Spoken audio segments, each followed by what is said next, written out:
Trade can imposing, let me wear my glasses, होते हैं उसके अगर पॉइंट ऑफ व्यू से क्या लिख रहे हैं, विंस लिख रहे हैं। So okay, day to day आपसे कोई पूछे तो उसको समझा दीजिएगा या फिर ये वीडियो दिखा दीजिएगा। Don't trust these apps and all. Okay, इस टाइप के सेंटेंसेस बहुत आपको उलझा देंगे। ये करते हैं जो वर्ड हमको नहीं आते उसको छोड़ देते हैं, जो वर्ड ईजी है जो सेट होते हैं चिपका देते हैं। लोकेश यहाँ पे कहाँ आप अटके हो, I really know that.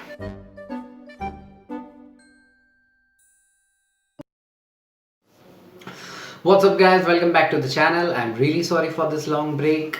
There are so many reasons behind this and we are not going to discuss those reasons in this video because इस वीडियो में हमें डाउट्स वगैरह लेने हैं। मुझे लगता है ये सारे जो डाउट्स आप लोगों ने पूछे थे, जिन्होंने पूछे थे वो अब तक भूल भी गए होंगे कि डाउट्स उन्होंने मुझसे पूछे भी थे। मैं सबको यही बोलता हूँ मैं वीडियो में डिस्क्राइब करूँगा, मैं वीडियो में डिस्क्राइब करूँगा,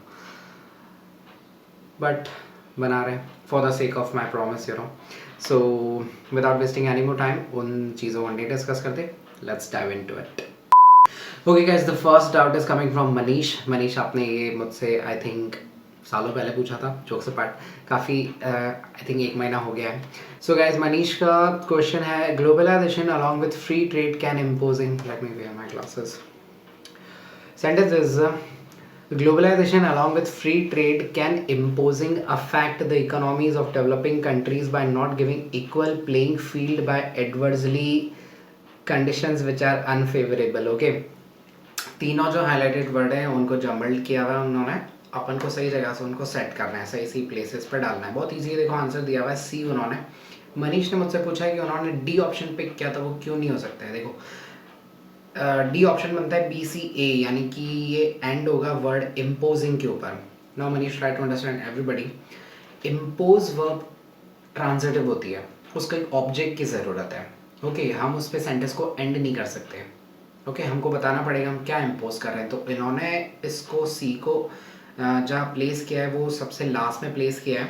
ओके, इन्होंने ए वर्ड जो इम्पोजिंग है उसको इन्होंने कंडीशन से पहले डाला है। तो सेंटेंस हो जाएगा, globalization along with free trade can adversely affect, adverb adversely के बाद में वर्ब अफेक्ट हो गया, affect the economies of developing countries by not giving equal playing field by imposing conditions. तो क्या चीज को इम्पोज कर रहे हैं, कंडीशंस को इम्पोज कर रहे हैं। That make sense, that's the answer we have. Answer is C, BAC, बिल्कुल सही सीक्वेंस है। Okay guys, next question is coming from Ravi. Ravi का क्वेश्चन है, time and tide wait waits for none. Okay, so wait और waits में से क्या use में लिया जाएगा। देखो सबसे पहले हिंदी में भी बहुत सारी जो कहावतें होती है, वैसे इंग्लिश में भी होती है, उनमें से ये एक है।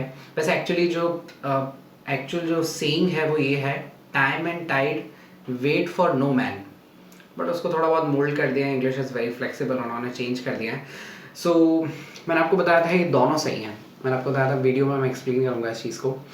देखो अगर आप इसको जो कोट्स वगैरह होते हैं उसके अगर पॉइंट ऑफ व्यू से लो तो यहाँ पे वेट्स सही है। Just like hare and tortoise की स्टोरी के अंदर लास्ट में अपन बोलते हैं slow and steady wins the race, because हम स्लो एंड स्टडी को एक सिंगल आइडिया समझते हैं तो उसको एक सिंगुलर सब्जेक्ट लेते हैं, तो हम वहाँ पे क्या लिख रहे हैं, विंस लिख रहे हैं। So is the same thing, हम यहाँ पे वेट्स भी लिख सकते हैं। बट अगर हम ग्रामर के रूल से चलें कि 2 सब्जेक्ट हैं, है ना, और 2 सब्जेक्ट के बीच में एंड अगर है तो उसको हमको प्लूरल ट्रीट करना पड़ता है, तो अपन वेट लिखते हैं। एग्जाम के पॉइंट ऑफ व्यू से मैं बता रहा हूँ, answer is wait. Okay, day to day आपसे कोई पूछे तो उसको समझा दीजिएगा या फिर ये वीडियो दिखा दीजिएगा। Okay guys, next doubt is coming from अंतिमा। अंतिमा ने बहुत सारे क्वेश्चंस पूछे हैं मुझसे। सबसे पहला क्वेश्चन अंतिमा ने पूछा है, स्पॉटिंग एरर है, सेंटेंस है, Twitter disabled retweets on a similar tweet of Trump on Tuesday and added a warning label which said that it broke its rules of spreading misleading and potential harmful information related to COVID-19. Answer is very easy, C में हो जाएगा potentially harmful, adjective से पहले adverb use में लेना पड़ेगा। Now she has asked कि यहाँ पे इट और इट्स किस चीज़ के लिए आया है, so it's very easy Antima. It और इट्स यहाँ पे ट्रम्प के लिए नहीं आया है, वो उन्होंने जो ट्वीट किया है उसके लिए आया है, दैट्स इट। इससे पहले इन्होंने क्वेश्चन मुझसे पूछा है, are increasing reliance on internet and the ease of access to the vast resource availability online is affecting our thought processes for problem solving, recalling and learning. Obviously सी में आपको recalling use में लेना पड़ेगा. I don't think so उसमें कुछ wrong है. Let me read it again. Our increasing reliance on internet and the ease of access to the vast resource availability online is affecting our. S भी मुझे तो पंगे वाला लग रहा है, इसकी जगह यहाँ पे आर होना चाहिए आई थिंक, बिकॉज एंड से कनेक्टेड सब्जेक्ट्स हैं दोनों.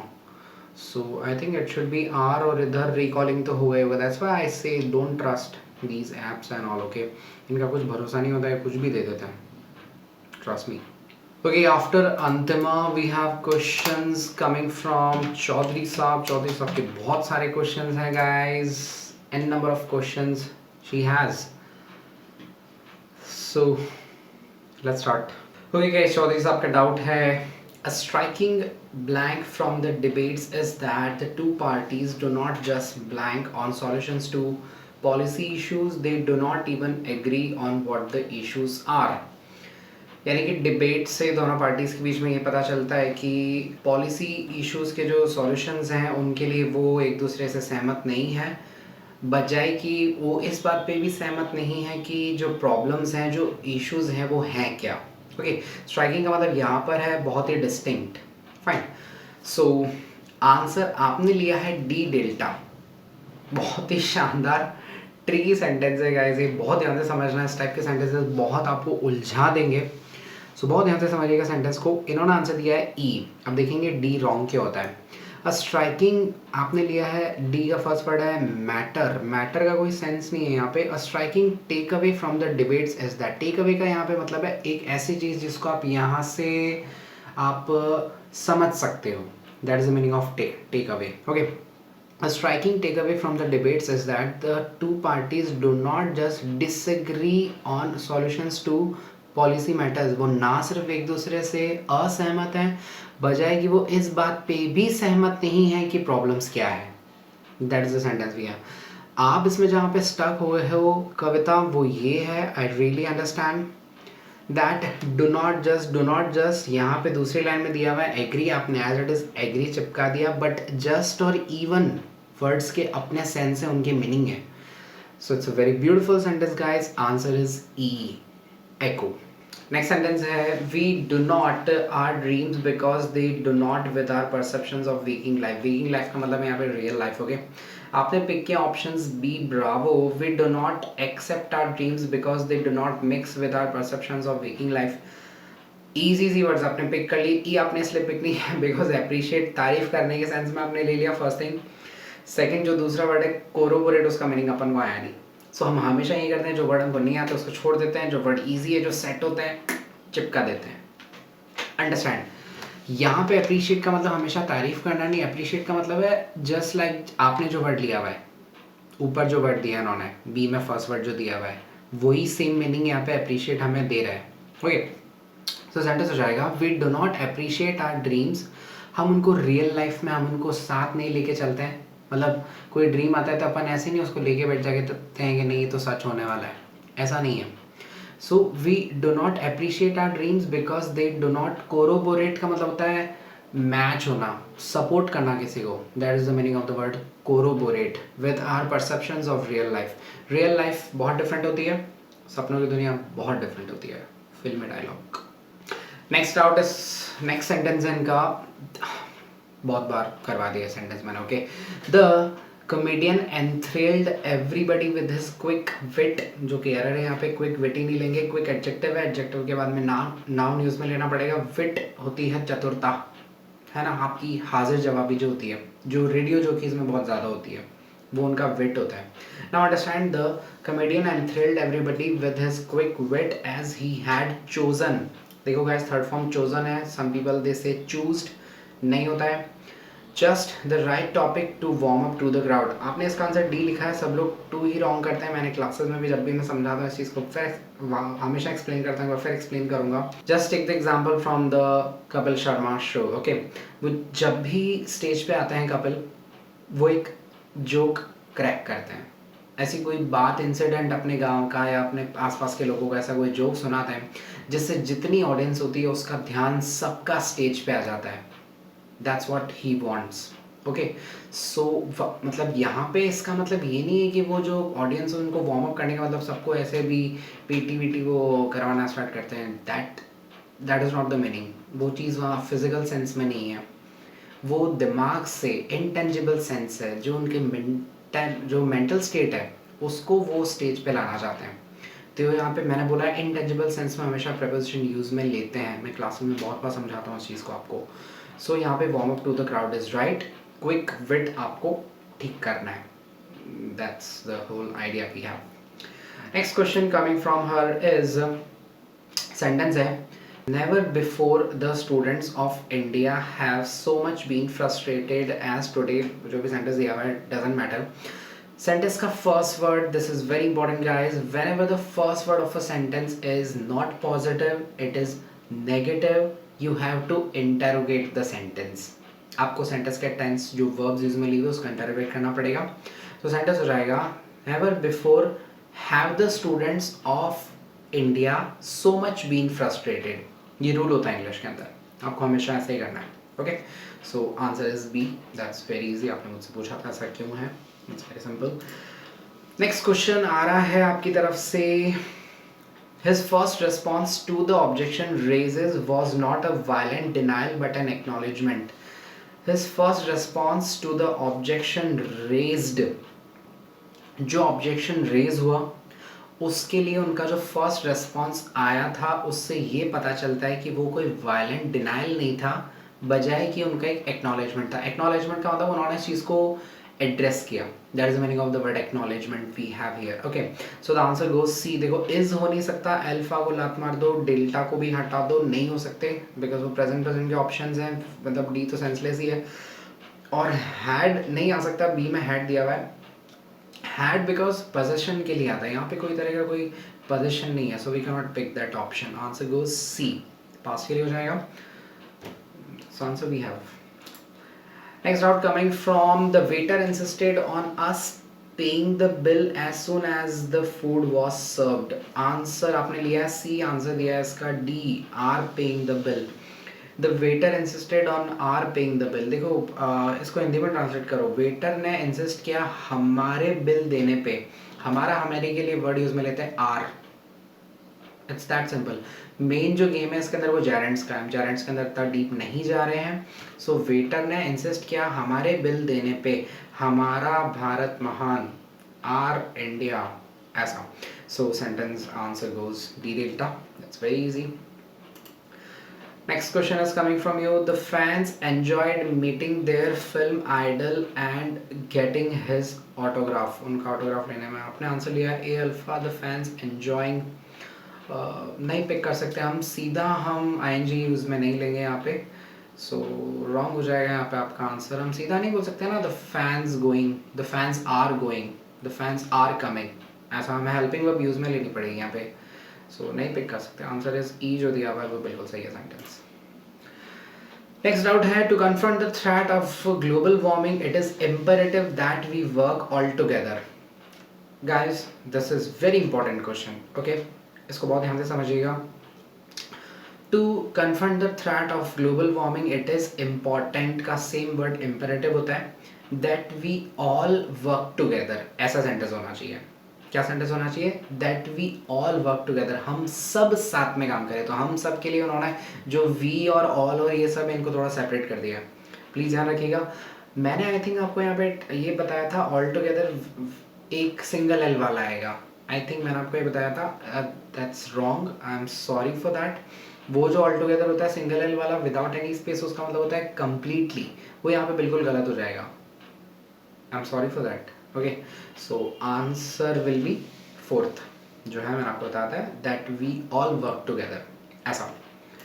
नेक्स्ट क्वेश्चन है कविता आपका. The more enlightened factory owners build homes for their workers in Britain in the 19th century. 19th century past है. ये ट्रिक बहुत बार खेलते हैं वो लोग. बिल्ड नहीं बिल्ट होगा, वो आपका सेकेंड फॉर्म यूज में लेना पड़ेगा. सेकेंड. ओके, तो सेकेंड फॉर्म यूज में लेंगे. Answer goes built, becomes very easy. Next question है, my future son in law has just a very welcome pay rise received passed got, receive आएगा got आएगा, आपने यहाँ पे क्या पूछा, ओ या आपने मुझसे पूछा था कि गेट गॉट गॉटन होता है, तो भी गॉट की यूज में लेते हैं। बहुत सिंपल क्वेश्चन है आपका, आप अपनी जगह बिल्कुल सही हो कि गेट की थर्ड फॉर्म होती है gotten, but day to day English के अंदर गॉट ही यूज में लेते हैं। ओके सो वो बिल्कुल सही है। हम कई बार बोलते हैं हैव यू गॉट इट, हम नहीं बोलते have you gotten it, it sounds very superfluous. Okay so get got use में लेते हैं। ब्रावो डेल्टा बिल्कुल सही है। आपने लिया है पास्ट, नो पास नहीं कर रहा है वो किसी चीज़ को, नहीं हो सकता वो आंसर, सॉरी। ओके फिर ये तो डिजिट रूल के हैं, ये बात में डिस्कस करेंगे, बहुत लंबी चौड़ी बात है डिजिट रूल। इसके बाद डाउट से गाइस डीजे का क्वेश्चन है, after Darwin put forth his theory of evolution his cousin sir Francis Galton began to the implications. आपने लिया है फर्स्ट ऑप्शन, उन्होंने रॉन्ग कर लिया है, क्या किया है हम देखते हैं। Soon after Darwin put forth his theory of evolution, बिल्कुल सही है। His cousin Sir Francis Galton began to bring down the implications. Okay. इन्होंने आंसर लिया है D delta. Shortly after Darwin put forth his theory of evolution, his cousin Sir Francis Galton began to draw out the implications. Try to understand. वो उनके भाई हैं, वो उस चीज़ को ब्रिंग डाउन क्यों करेंगे? बहुत सिंपल सी चीज़ है, जब भी कोई थ्योरी जब को डिस्कवर करते हैं, उसको सामने लेके आते हैं, तो उससे और क्या क्या चीज़ें बाहर निकलती है, वो सारी चीज़ें, उससे रिलेटेड और चीज़ें क्या क्या है, वो सारी चीज़ें बाहर आती है। Try to understand. So implication जो वर्ड है उसका मीनिंग ये होता है जो चीज़ डायरेक्टली आपके सामने नहीं है।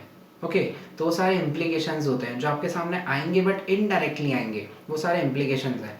तो सेंटेंस का मीनिंग इस सेंस से देखो तो बिल्कुल सही हो जाता है। Shortly after Darwin put forth his theory of evolution, his cousin sir Francis Galton began to draw out का मतलब बाहर निकालना स्टार्ट कर दिया उन्होंने। Okay so draw out the implications. Okay elicit जो वर्ड मैं काफ़ी बार बताता हूँ, the same word draw out के लिए, वो भी यूज में लिया जा सकता है। Sentence becomes very easy. Next question है आपका, robust investments and expansion by the private sector have a significant role, and से कनेक्टेड है, द नहीं है, आंसर हैज हैड। आपने लिया हैव हैड, व्हाई इन्होंने रॉन्ग क्यों कर दिया? हैज कैसे हो सकता है? Robust investment and expansion by the private sector has, no I am not convinced. You are right at your place, answer is B, Bravo दिशा, आपका आंसर बिल्कुल सही है। हैव हैड ही होगा यहाँ पे, प्रेजेंट परफेक्ट टेंस यूज में लिया जाएगा, और सब्जेक्ट ऑब्वियसली प्लूरल है। कोई एक भी द सेंटेंस में अगर फर्स्ट एक द दिया हुआ होता तो मैं उसको सिंगुलर मान सकता था, मेक्स नो सेंस, प्लूरल है, बिल्कुल सही, आप अपनी जगह सही हो। That's it. Next question is coming from DJ. Okay find the errorless combination in the below given sentences। अच्छा कॉम्बिनेशन निकालना है। The engine of my new cars makes no sense, cars है तो एक से ज़्यादा इंजन ही होगा, एक इंजन सब कारों में नहीं लग सकता है, सो इंजन होना चाहिए था। ए वाले हटा दो सारे। That were specially imported from the USA was the famous Buick Nailhead। Buick is a very famous company guys for cars and all। Okay देखो वॉज आ नहीं सकता क्योंकि सब्जेक्ट ए में चेंज हो जाएगा, बिकॉज दोनों ए में एरर है और ए से डी इंटरकनेक्टेड है, तो सारे ऑप्शन हट गए। ट्राई टू अंडरस्टैंड, सेंटेंस होना चाहिए था the engines of my new cars that were specially imported from the USA were the, क्योंकि इंजन्स के लिए यूज में ले रहे हैं तो वर होना चाहिए था, सारे रॉन्ग हो जाते हैं। आंसर वाज फोर्थ, ये मैंने आपको बताया था। फोर्थ ऑप्शन दिया हुआ है एनी अदर कॉम्बिनेशन, यानी कि इनमें से कुछ और होना चाहिए, ये भी रॉन्ग हो जाता है। Last question coming from Lokesh. Lokesh का क्वेश्चन है, the hare would always be bragged about how fast he could run. Lokesh यहाँ पे कहाँ आप अटके हो? I really know that. Sentence में आप फंस गए हो कि हेयर के लिए ही कैसे यूज में लिया है, और बी में भी एरर है। The hare would always brag about, would जो मॉडल वर्ब है उसके बाद में फर्स्ट फॉर्म यूज में लेना पड़ेगा, so answer is B. Now the question everybody will ask that why not last part is the error. वो एक वीकर एरर है, कई बार स्टोरीज़ के अंदर और ऐसी जो कहानियाँ होती है जिनसे हमें कुछ शिक्षा मिलती है, उसके अंदर बड़े जानवर छोटे जानवर वाला हमेशा कॉन्सेप्ट होता है, तो उनके लिए ही शी यूज़ में लिया जा सकता है। ओके, वो इग्नोरेबल है, वो एक वीकर एरर है। हमेशा सेंटेंस के अंदर ध्यान रखें, स्ट्रॉन्गर एरर को पहले लेना पड़ेगा। इस टाइप की चीज़ों को ध्यान रखें। इन चीज़ों को अपन बोलते हैं पर्सोनिफिकेशन। ओके, कई बार एक पर्सन का सेंस उनको मिल जाता है तो उनको इग्नोर किया जा सकता है। So the answer is B, bravo. D अगर आंसर दिया हुआ है तो वो रॉन्ग है। That's it. So guys, that's all for this video. Next video में बहुत ही जल्दी मिलेंगे। Thanks for watching, stay safe, अपना ध्यान रखिए। अभी वायरस बहुत ज़्यादा फैल रहा है वापस से, and even I am positive. Okay, तो मैं भी अभी कोविड पॉजिटिव आ गया हूँ। So I am just quarantined, I am lock down in this room, but I am fine. मुझे कुछ नहीं हुआ है, जस्ट मेरी टेस्ट बड्स जो है वो बिल्कुल ख़त्म हो गई है। I can't smell anything. मुझे कुछ भी टेस्ट नहीं आ रहा है, मतलब मुझे कुछ भी खिला दो, टैंगी से टैंगी, तीखा से तीखा, मीठा से मीठा, कुछ भी खिला दो, मुझे कुछ पता भी नहीं चल रहा है कि मैं क्या खा रहा हूँ, और ना मुझे कोई चीज़ की स्मेल आ रही है। So guys, please take care. मैं बिल्कुल ठीक हूँ, उसके अलावा मुझे कुछ भी नहीं हुआ है। No fever, nothing, no symptoms, no breathing issues and all. I am just fine. I think I am in recovery phase. So take care of yourself. मिलते हैं नेक्स्ट वीडियो में।